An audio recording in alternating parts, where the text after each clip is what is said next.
Hook currently serves as U.S. Special Representative for Iran and Senior Policy Advisor to the Secretary of State.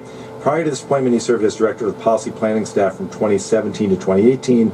He previously held multiple senior roles in the Bush administration, including Assistant Secretary of State for International Organizations and Senior Advisor to the U.S. Ambassador to the UN. Mr. Hook managed an international strategic consulting firm from 2009 to 2017 and practiced law at Hogan Hartson from 1999 to 2003. We thank you for being here today. Mr. Hook, I'd ask you to please summarize your testimony in 5 minutes, and without objection, your prepared written statement will be made part of the hearing record. Thank you, Mr. Chairman, Ranking Member Wilson, and distinguished members of the subcommittee. I appreciate you inviting me today to testify before the committee and for devoting a hearing to discuss America's foreign policy to Iran. In my role as the United States Special Representative for Iran, I've made it a priority to stay coordinated with this committee. This administration has implemented an unprecedented pressure campaign with two primary objectives. First, to deprive the Iranian regime of the money it needs to support its destabilizing activities. Second, to bring Iran back to the negotiating table, to conclude a comprehensive and enduring deal, as outlined by Secretary Pompeo in May of 2018, shortly after the president left the Iran deal. President Trump and Secretary Pompeo have expressed very clearly our willingness to negotiate with Iran when the time is right. No one should be uncertain about our desire for peace or our readiness to normalize relations, should we reach a comprehensive deal. We have put the possibility of a much brighter future on the table for the Iranian people, and we mean it.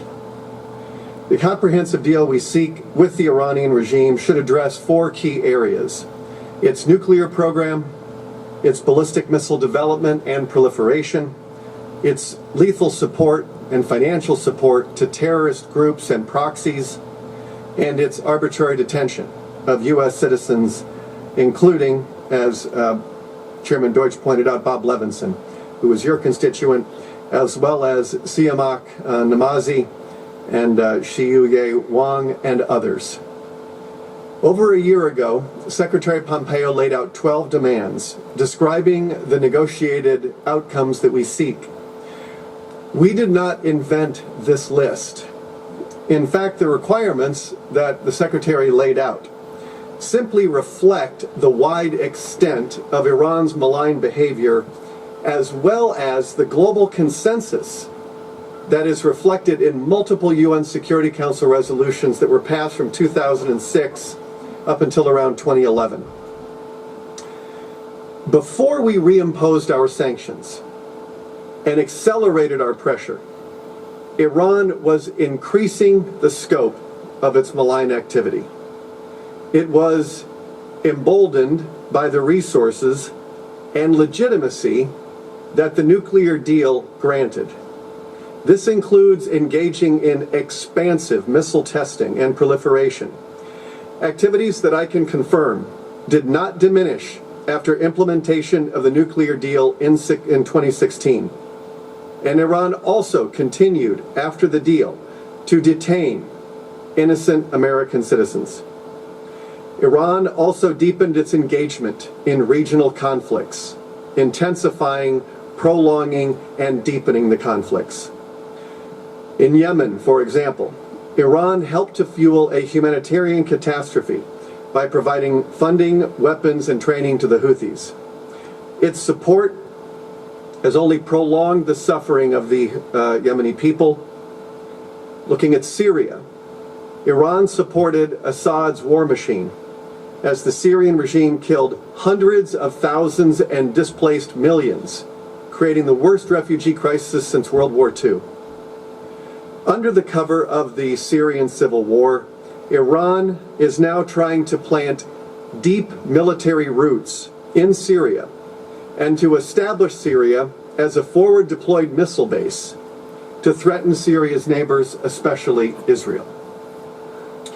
In Lebanon, Iran uses Hezbollah for many decades to provoke conflict with Lebanon's neighbors, threaten the safety of the Lebanese people, and imperil prospects for stability. Our pressure is aimed at reversing these trends.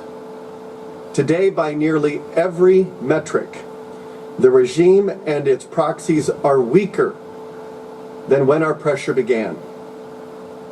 Shia militant groups in Syria have stated that Iran no longer has enough money to pay them, as much as they have in the past.